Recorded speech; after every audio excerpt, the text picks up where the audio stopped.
ఈరోజు క్లాస్ ఏంటి అని అంటే ఇంట్రడక్షన్ అండి. రీజనింగ్, అర్థమెటిక్, ఇంగ్లీష్ ఏమేమి టాపిక్స్ ఉంటాయి, ఏవేవి మనకు బాగా హెల్ప్ చేస్తాయి, విజువల్ ఇంపైర్డ్స్ కానీ బ్లైండ్స్ కానీ అనేవన్నీ ఈ యొక్క వీడియోలో మనం డిస్కస్ చేద్దాం. ముందుగా రీజనింగ్ విషయానికి వస్తే కనుక నేను అయితే ఫస్ట్ ఎక్స్ప్లెయిన్ చేసే సిరీస్ ఏంటి అని అంటే ఈ వీడియో తర్వాత బేసిక్స్ అండి. ఈ బేసిక్స్ దేనికి అని అంటే మీరు ఇప్పుడు ఏదైనా నెంబర్ సిరీస్ కానీ అనాలజీ కానీ ఏదైనా లెటర్ సిరీస్ కానీ లెటర్ అనాలజీ కానీ లేదంటే కోడింగ్ అండ్ డీకోడింగ్ వీటన్నిటికీ బేసిక్స్ అనేవి చాలా ఉపయోగపడతాయి. కాబట్టి బేసిక్స్ వీడియో మనం ఫస్ట్ బేసిక్ సిరీస్ అనేది మనం ఫస్ట్ చెప్పడం జరుగుతుంది. దాని తర్వాత నేను చెప్పేది కాకుండా మోస్ట్ మనకు బాగా హెల్ప్ చేసేది ఈజీగా నేర్చుకునే టాపిక్ ఏదైనా ఉంది రీజనింగ్లో అని అంటే అది బ్లడ్ రిలేషన్స్. ఈ బ్లడ్ రిలేషన్స్ దేనికి ఈజీగా ఉంటుంది అని అంటే అండి, దీనికి మనం పెన్ను పేపర్ పెట్టనవసరం లేదు. ఫస్ట్ థింగ్ మన బ్రెయిన్తో ఆలోచించవచ్చు. బలానా మీ అక్క వాళ్ళ కొడుకు మీకు ఏమవుతాడు, ఇట్లాంటి చిన్న చిన్న క్వశ్చన్స్ అడుగుతూ ఉంటారు. అవన్నీ మీరు ఆలోచించి మనం పెట్టగలుగుతాం. ప్రాక్టీస్ మీద మనకి ఒక వారం రోజుల్లో మనం ఈజీగా నేర్చేసుకోవచ్చు. అట్లానే ఎగ్జామ్లో కూడా మనం యాక్యురేట్గా ఆన్సర్ చేయొచ్చు బ్లడ్ రిలేషన్స్ మీద.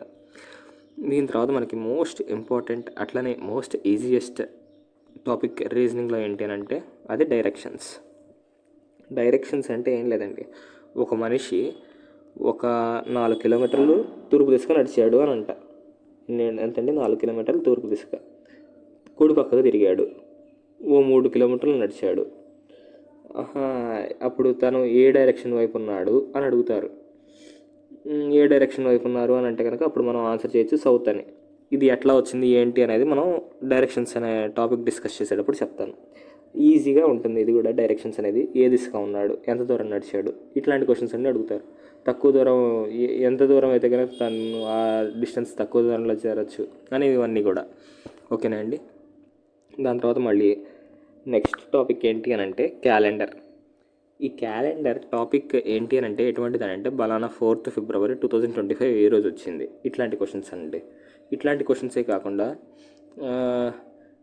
My brothers birthday is on 4th February 2025 what's the day అని ఇట్లాంటి క్వశ్చన్స్ అడుగుతారు. ఆ రోజు ఈ రోజు అని అడుగుతారు. అట్లాంటి క్వశ్చన్స్ అండి. ఓకేనా అండి. దాని తర్వాత మళ్ళీ నెక్స్ట్ ఇది కూడా ఈజీగా నేర్చుకోవచ్చు బ్రెయిన్ క్యాలిక్యులేషన్ యూస్ చేసి. దీని తర్వాత అసలైన టాపిక్స్ అనేవి స్టార్ట్ అవుతాయి. స్టార్టింగ్లో మనం బేసిక్స్ డిస్కస్ చేస్తాం కదా, ఆ బేసిక్స్ అనేవి ఇప్పటి నుండే మీకు హెల్ప్ అవ్వడం జరుగుతుంది. అదేంటిది, ఏ టాపిక్స్కి? Number series, number analogy, letter series, letter analogy, coding and decoding. అట్లానే మీకు తెలియాల్సింది ఇంకోటి ఏంటి అని అంటే number series, number analogy, letter series, letter analogy ఈ 4 టాపిక్స్ వస్తేనే కోడింగ్ అండ్ డీకోడింగ్ వస్తుంది. The combination of this 4 topics ఏ కోడింగ్ అండ్ డీకోడింగ్ అన్నమాట. ఓకేనా. ఈ 4 టాపిక్స్ మీకు బాగా నేర్చుకుంటేనే కోడింగ్ అండ్ డీకోడింగ్ మీకు నేర్చుకోగలుగుతారు. అట్లానే దీంట్లో నెంబర్ సిరీస్లో వచ్చేసి మీకు ఏంటి అని అంటే చాలా చాలా మెథడ్స్ ఉంటాయి, చాలా మోడల్స్ ఉంటాయి. కాబట్టి బేసిక్స్ అనేవి మీరు పర్ఫెక్ట్గా నేర్చుకోవాలి. అట్లానే ఈ యొక్క 5 టాపిక్స్ నుండి మీకు ఈజీగా 10 to 12 బిట్స్ కవర్ చేయొచ్చు. ఏంటండి 10 to 12 బిట్స్. కాబట్టి మనం వీటిని నెగ్లెక్ట్ చేయకూడదు. అట్లానే దీని తర్వాత సిట్టింగ్ అరేంజ్మెంట్స్ అని ఇంకో టాపిక్. Sitting arrangements. ఈ సిట్టింగ్ అరేంజ్మెంట్స్ కూడా మనం ఈజీగానే చేయొచ్చు. ఓకేనా అండి. వీటి వరకు మన రీజనింగ్ టాపిక్స్ అని అనుకుందాం. ఏంటి ఇవేనా ఫైండింగ్ స్క్వేర్స్ ఇన్ డయాగ్రామ్స్ అని ఇట్లాంటివి ఏవో ఉంటాయి కదా అని అడుగుతారు కదా, కానీ మనకు ఉండవు. బ్లైండ్స్కి, విజువల్ ఇంపైర్డ్స్కి దేనికి ఉండవు అని అంటే మనకు కనిపిస్తుందా కంప్యూటర్లో బలానా ఒక డయాగ్రామ్ ఇచ్చి దాన్ని చూసి ఆన్సర్ చేయమని అడిగితే మనకు కనిపిస్తుందా, మనం చేయగలుగుతామా? కాబట్టి అట్లాంటి క్వశ్చన్లు మనల్ని అడగరు ఫస్ట్. ఓకేనా. ఒకవేళ ఇచ్చినా కానీ స్క్రైబ్ చేత మీరు చెప్పించుకునేటట్టుగానే అడుగుతారనమాట. ఓకేనా అండి. అంటే ఏంటి అని అంటే ఇప్పుడు ఏదైనా డయాగ్రామ్ ఇస్తే కనుక బలానా ఒక డయాగ్రాము అది స్క్రైబ్ అర్థమయ్యేటట్టు చెప్పగలిగే విధంగా ఉండేటట్టే ఏదైనా క్వశ్చన్స్ అడుగుతారు నాన్ వెర్బల్ రీజనింగ్ నుండి, అంతే తప్ప వేరేవేమీ అడగరు. అందుకని నాన్ వెర్బల్ రీజనింగ్ బదులు కూడా మనకి ఈ యొక్క sitting arrangements, coding and decoding ఇవన్నీ అడుగుతారనమాట. ఓకేనండి. నెక్స్ట్ టాపిక్కి మనం చూసుకున్నట్టయితే కనుక అర్థమెటిక్లో నేను ఫస్ట్ స్క్వేర్స్ స్క్వేర్ రూట్స్ చెప్తా, దాని తర్వాత క్యూబ్స్ క్యూబ్ రూట్స్ చెప్తా. ఈ రెండు, దాని తర్వాత బేసిక్ సింప్లిఫికేషన్ నేను మీకు చెప్పడం జరుగుతుంది. స్టార్ట్ చేస్తే ఈ మూడు టాపిక్స్ మీకు బేసిక్స్ అంటే బేసిక్స్ కింద వస్తాయి. ఈ మూడు టాపిక్స్ వల్ల మీకు వేరే టాపిక్స్లో మీకు బాగా హెల్ప్ అవుతుంది అనమాట. అంటే ఎట్లాగా, ఏదైనా పర్సంటేజెస్ టాపిక్లో అయి ఉండొచ్చు, లేదంటే ఏదైనా ట్రయాంగిల్స్ టాపిక్లో అయి ఉండొచ్చు, మెన్సురేషన్ టాపిక్లో అయి ఉండొచ్చు.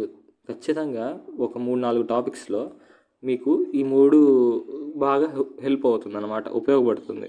అట్లనే ఈ మూడు కూడా మీరు ఈజీగా నేర్చుకోగలుగుతారు. ఓకేనా. దాని తర్వాత నెక్స్ట్ టాపిక్ ఏంటి అంటే రేషియోస్ అండ్ ప్రపోర్షన్స్ అనేది కూడా మీకు బాగా హెల్ప్ అవుతుంది. అట్లనే నాకు తెలిసినంత వరకు అర్థమెటిక్లో ఏదైనా మీరు ఈజీగా చేయగలుగుతారు అని అంటే రేషియోస్ అండ్ ప్రపోర్షన్స్ కొంచెం ఆలోచించి మీరు ఆన్సర్ పెట్టగలుగుతారు. అట్లానే మనము బ్రెయిన్ క్యాలిక్యులేషన్ యూజ్ చేయొచ్చు రేషియోస్ అండ్ ప్రపోర్షన్స్కి. అవన్నీ మనం అప్కమింగ్ వీడియోస్లో డిస్కస్ చేద్దాం. రేషియోస్ అండ్ ప్రపోర్షన్స్ మీద డిపెండ్ అయ్యే టాపిక్ ఇంకోటి ఉంది, అదేంటిది ప్రాబ్లమ్స్ ఆన్ ఏజెస్. అంటే బలానా రమేష్ అనే వ్యక్తికి 10 ఏళ్ళు, వాళ్ళ నాన్నకి ఒక 50 ఏళ్ళు, వాళ్ళ తమ్ముడు బలానా రమేష్ అనే వాళ్ళ తమ్ముడు తనకంటే ఒక 5 సంవత్సరాలు చిన్న, వాళ్ళ తమ్ముడు యొక్క ఏజ్ ఎంత, ఇట్లాగా మామూలుగా ఏజెస్ కనుక్కోమని చెప్పి అడుగుతారనమాట. ఓకే, మరి నెక్స్ట్ టాపిక్ ఏంటి అని అంటే పర్సంటేజెస్. ఈ పర్సంటేజెస్ అనేది మీకు బేసిక్స్ వస్తేనే పర్సంటేజెస్ అనే టాపిక్ మీకు అర్థమవుతుంది ఈజీగా. ఓకేనండి, బేసిక్స్ వస్తేనే పర్సంటేజెస్ అనే టాపిక్ మీకు అర్థమవుతుంది. దాని తర్వాత most important simple and compound interest.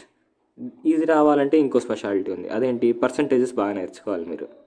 అంటే రేషియో అండ్ ప్రపోర్షన్ వస్తేనే మీకు ప్రాబ్లమ్స్ ఆన్ ఏజెస్ వస్తుంది. పర్సంటేజెస్ అనే టాపిక్ అర్థమైతేనే మీకు సింపుల్ అండ్ కాంపౌండ్ ఇంట్రెస్ట్ అర్థమవుతుంది. కాబట్టి మీరు ఒక్కొక్క టాపిక్ క్లీన్గా పర్ఫెక్ట్గా కాన్సెప్ట్ సహా నేర్చుకోవాలి. అవన్నీ మనం ఫ్యూచర్లో వీడియోస్లో అప్లోడ్ చేస్తూ ఉంటాము, లెసన్స్ మీరు నేర్చుకోవచ్చు. కాబట్టి మీరు లైక్ చేయండి, షేర్ చేయండి, అట్లానే ఈ యొక్క యూట్యూబ్ ఛానల్ సబ్స్క్రైబ్ చేసుకోండి.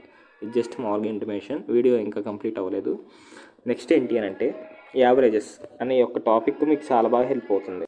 దేనికి హెల్ప్ అవుతుంది అని అంటే ఈ యావరేజెస్ అనే టాపిక్ మనము ఈజీగా నేర్చుకుంటాం కాబట్టి మనం ఎగ్జామ్లో కూడా యాక్యురేట్గా ఆన్సర్ చేయొచ్చు.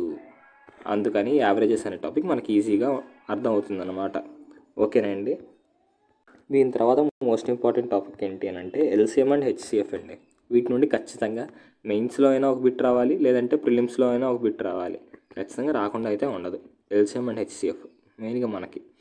దీంట్లో కూడా నాన్ వెర్బల్వి క్వశ్చన్స్ అడగరు, అంటే అడుగుతారు, కాకపోతే 1-2 క్వశ్చన్స్ అడుగుతారు.